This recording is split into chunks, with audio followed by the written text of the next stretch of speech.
Hello friends, in previous video we have completed acute inflammation. Now we will start with the chronic inflammation in full detail as we have discussed acute inflammation. So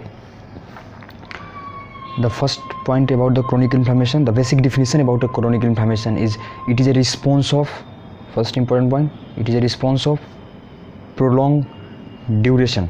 Okay, it is a response of prolonged duration in which inflammation plus tissue injury and repair coexist. This is a very important point. So chronic inflammation is nothing, it is a prolonged duration in which your inflammation, tissue injury and attempts to repair coexist in a varying combination. So this is basic definition of chronic inflammation. It may follow acute inflammation as described in our previous videos. Now first we will look for causes of chronic inflammation. So the first cause is your persistent infection. Persistent infection is the first cause of the chronic inflammation.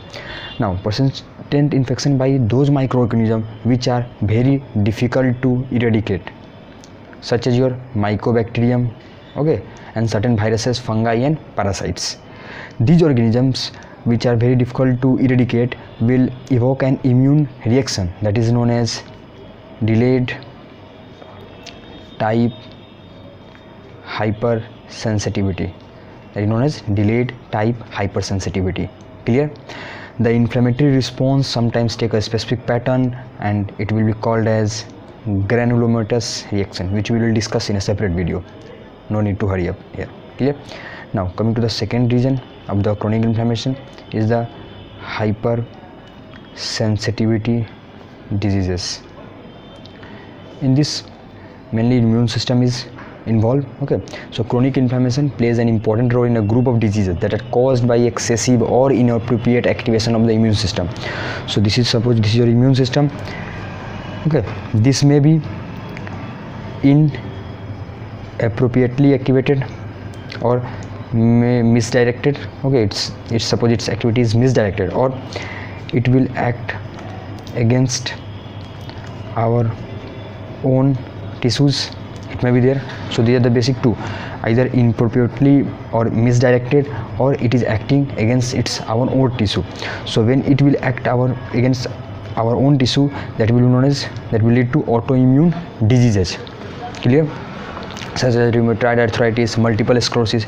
In other cases, chronic inflammation is a result of unregulated immune response against microbes. The third one is your unregulated response against microbes. These are giving response against microbes, but they are unregulated response against the microbes. Clear? And one common example is inflammatory bowel disease. Clear? The third one is if immune responses is against our common environmental substances, are suppose there are sutures or pollen grains that may lead to the allergic reactions. Okay, those are not harmful substances for our body, but our immune system responds against them because of the inappropriate activation or misdirection. So this will lead to allergic disease, and one most common is bronchial asthma, as you are knowing. Now coming to the third reason behind the chronic inflammation. So the third reason is your prolonged exposure to potentially toxic agent that may be endogenous in nature, that may be exogenous in nature. So the first we will discuss about the exogenous. So you know about silicosis, which is due to deposition of silica. Silica is an exogenous material. Clear? Endogenous, a common example is atherosclerosis, in which cholesterol is deposited. So cholesterol is endogenous in nature, so it will lead to atherosclerosis. So these are the three main reasons of the chronic inflammation. The first one is persistent infection, which are by those microorganisms that are very difficult to eradicate, so mycobacterium, and it will lead to delayed type hypersensitivity reaction. The second is hypersensitivity, in which immune system is involved, either misdirected, either acting against our own tissues, or unregulated response against certain microbes. Clear? The third one is prolonged exposure to either endogenous or exogenous substances, dangerous substances, harmful substances. Clear? One important point which Robbins has mentioned, so I will also mention here that some forms of chronic inflammation may be important in the pathogenesis of diseases that are not conventionally thought of as inflammatory disorder. Okay, the disease from the conventionally were not of the inflammatory disorders, but they have some inflammatory problems, such as your Alzheimer disease, metabolic syndromes, or type 2 diabetes, and certain cancer in which inflammatory reactions promote tumor development. Okay, so this is all about the regions of the chronic inflammation, causes of the chronic inflammation. Now we will move for the next point, that is morphological changes which are occurring in your chronic inflammation. So chronic inflammation is the first point. It is characterized by infiltration of mononuclear cells. So the first morphological change is the infiltration with mononuclear cells, which may include your macrophages, lymphocytes, plasma.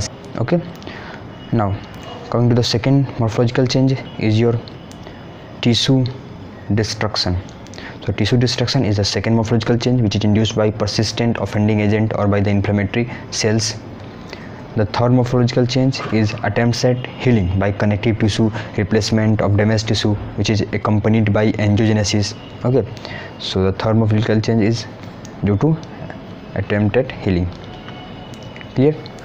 So these are the three main morphological changes which you will encounter in chronic inflammation. Now we will move for the next very important part of the chronic inflammation, that is the cells and mediators of chronic inflammation. This is a very important point, cells and mediators of chronic inflammation.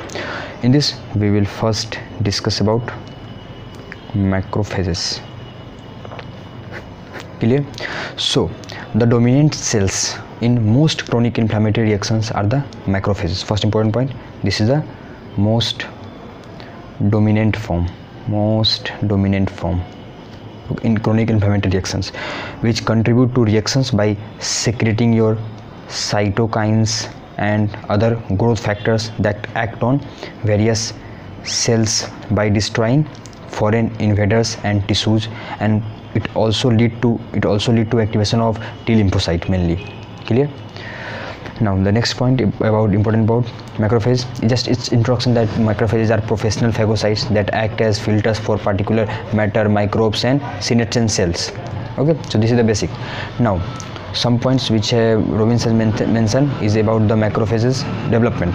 So macrophages are tissue cells which is derived from either from hematopoietic stem cell in the bone marrow, as well as it also derived from your embryonic yolk sac and fetal liver during early development. Okay, so these are the locations from where your macrophages may be derived. Clear? Now special macrophages are also named differently in different organs. When you will talk about liver, it will contain Kupffer cells. Okay, when we will talk about spleen or lymph nodes, their macrophages is known as sinus histiocytes. When you will talk about central nervous system, there it is known as microglial cells. When you will talk about lung, there it is known as alveolar macrophage. Clear? Now we will discuss the next part. So this is basic introduction of the macrophages. Clear? Now there are two major pathways of macrophages activation. Now we will discuss about macrophage activation. Okay, so macrophage activation is basically by two pathways. The first pathway is known as classical pathway, the second one is known as alternate pathway. The first one is your classical pathway, the second one is your alternate pathway. This classical pathway is microcidal in nature. This alternate pathway basically is for repairing of the damaged tissue. Clear? So this is the basic difference. The classical pathway In classical pathway, if macrophages get activated, means classically activated macrophages are also known as M1, and alternate pathway activated macrophages is known as M2. Clear? No problem here. Now suppose this is your M1 macrophage that will be activated by classical pathway. So its activation is induced by either microbes or interferon gamma. So microbes and interferon gamma will induce activation of the M1, that is classically activated macrophages. Okay, they will induce its activation, and its activation will lead to two things. It will lead to formation of reactive oxygen species NO, upregulation of lysosomal enzymes, or second is release of interleukin 1, 12 and 23. Okay, 1, 12 and 23, and certain chemokines. Now this will act as have microbicidal actions, that is killing of many bacteria and fungi, whereas this will responsible for inflammation. Clear? So if M1 is activated, that is a classical pathway, will lead to microbicidal action as well as inflammation due to this. Now coming to the alternate pathway. So alternate pathway, this is your macrophage M2. It is generally inhibited by your interferon gamma. It will inhibit the activation of this. So if interferon gamma will increase, then it will activate M1 and it will inhibit M2. Clear? But it is stimulated by interleukin 13 and interleukin 4. These two will try to activate M2. Interleukin 13 and interleukin 4 and 13 will here, and 1, 2, 12, 13 here. Okay, so 13 and 14 will lead to activation of M2. What will happen? It will lead to formation of growth factor. Okay, tumor growth factor, that is beta growth factors. One example is tumor growth factor beta, and it is responsible for tissue repair and fibrosis. So TGF beta is responsible for fibrosis. This is a very important point. Also interleukin 10 and TGF beta here, it is responsible for anti-inflammatory effects. So interleukin 10 is responsible for anti-inflammatory effects. Very important. Clear? So classical pathway is eliciting your inflammation, whereas alternate pathway is anti-inflammatory in nature. Clear? No problem here. So now once again revising the functions of macrophages here. So macrophages, like the other phagocytic cells, it will ingest and eliminate microbes and dead tissues. This is the first function. Second, macrophages initiate the process of tissue repair if it is activated by alternate pathway. The third, macrophages secrete mediators of inflammation, which we have seen in this pathway. And the fourth is macrophages display antigens to T lymphocyte, which we have not discussed, and respond to signals also from T cells, means anti-presenting cells activity. So this is the basic functions of the macrophages. So in macrophages we have discussed about its activation. Okay, two types of activation was there, and this. So now we will move for T lymphocytes, role of lymphocytes in chronic inflammations. So now we will move to role of lymphocytes. Okay friends, so microbes and other environmental antigens activate T and B lymphocytes. Means suppose this is microbes or other antigens, these two will activate your T and B lymphocytes, which will amplify and propagate chronic inflammation. Although the major function of this lymphocyte is as the mediator of adaptive immunity, which provide defenses against infectious pathogens, these cells are often present in chronic inflammation, and when they are activated, the inflammation tends to persist and severe. Clear? Okay, now antigen stimulated T and B lymphocyte use various adhesion molecule pairs and chemokines to migrate into inflammatory sites. These are the points which we have discussed earlier, so I am not writing these points. Cytokines from activated macrophages, mainly this is important, mainly tumor necrosis factor, interleukin 1 and certain chemokines promote leukocyte recruitment, setting the stage for persistence of the inflammatory response. Okay, these are the products which are released from macrophages. Okay, cytokines from activated macrophages, this will promote leukocyte recruitment. Clear? Now coming to the important points. Suppose this is your macrophage, so macrophage will release TNF and interleukin 1 and other chemokines. Okay, and this will lead to leukocyte recruitment as well as inflammation. Okay, as well as these macrophages will also release interleukin 12, interleukin 23, and this will activate your T lymphocytes. T lymphocytes are also activated by antigen presentation. Okay, antigen presentation, because macrophage is antigen presenting cell, so it can present antigen to T lymphocyte or either secrete interleukin 12 or 23 to activate it. Clear? Now this T lymphocyte which is activated, so I am writing here activated T lymphocyte. So this activated T lymphocyte will release two things, that is interleukin 17 and tumor necrosis factor, and this will also cause leukocyte recruitment and inflammation. And one more important point, this activated T lymphocyte will secrete interferon gamma, and this will activate macrophages.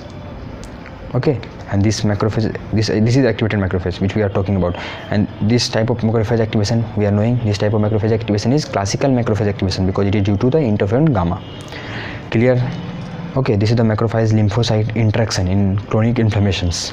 Okay, now we will move for the next some important points for MCQ point of view. Okay, now CD4 containing your T lymphocyte, CD4 containing T lymphocytes. Okay, they promote inflammation and influence the nature of inflammatory reactions. Clear? These T cells. Okay, so coming to this point, that is CD4 containing T lymphocyte, it promote inflammation and influence the nature of inflammatory reactions. These T cells greatly amplify the early inflammatory reactions that is induced by your different microbes and dead cells. Okay, the other thing. Now coming to the important one, there are three subsets of CD4 containing T cells. Three subsets that secrete different types of cytokines and elicit different types of inflammation. One by one, the first one is Th1 cells. They produce cytokine that is known as interferon gamma, okay, which activates macrophages by the classical pathway. So Th1 is responsible for macrophage activation by the classical pathway. The next one is your Th2 cells. It will secrete interleukin 4 as well as interleukin 5, okay, as well as interleukin 13. So Th2 is secreting interleukin 4, interleukin 5 and interleukin 13, and they are responsible for activating and recruiting of eosinophils and also responsible for the alternative pathway of macrophage activation. Clear? So also responsible for alternative pathway macrophages activation. We have discussed about alternative pathway of macrophage activation. Clear? Now the third one is your Th17. The first one is Th1, then Th2, then not Th3. This is Th17. So these cells secrete your IL interleukin 17. Okay, Th17, so secreting interleukin 17 and other cytokines which induce the secretion of chemokines which are responsible for recruiting neutrophils and monocyte also. So Th1 interferon gamma, classical pathway, Th2 IL4 4 5 13 which is responsible for eosinophil and alternative pathway activation. So classical, alternative, and this Th17 is naturally 17, so it is secreting IL17 which is responsible for neutrophil recruitment as well as monocytes. Now this both Th1 and Th17 cells are involved in defense against many types of bacteria and viruses and in autoimmune diseases. Now Th2 cells are important in defense against helminthic parasites and in allergic reactions, so very important.